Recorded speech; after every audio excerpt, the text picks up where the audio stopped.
এটা ছিল একটা নর্মাল দিনের মতনই। তো আজকে আমি রান্না করছিলাম ধোকার তরকারি।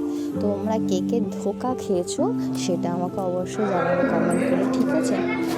আজকে আমি অনেকদিন পরে শাড়ি পরেছি, আমার কেমন লাগছে সবাই একটু বলো তো, কমেন্ট করে জানাবে। হ্যাঁ, দেখো কোথায় এসেছি।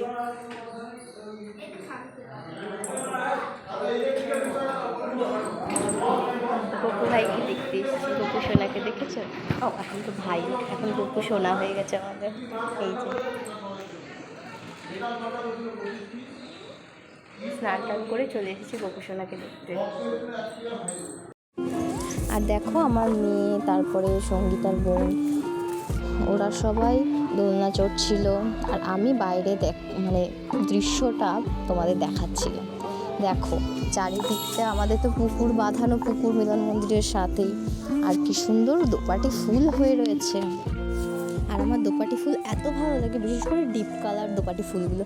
তো দেখো আমাদের পাশে এত সুন্দর পুকুর রয়েছে, ফুল রয়েছে, আর কত সুন্দর ঝাঁকড়া তুলসী গাছ, মানে দেখে তোমাদের অটোমেটিক ভক্তি চলে আসবে।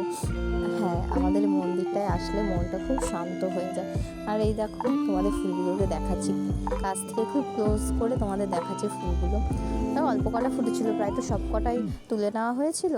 আর এই দেখো মন্দিরে গ্রিলের ফাঁক দিয়ে তোমাদের রাধা মাধবকে দেখাচ্ছি, গোপালকেও দেখাবো।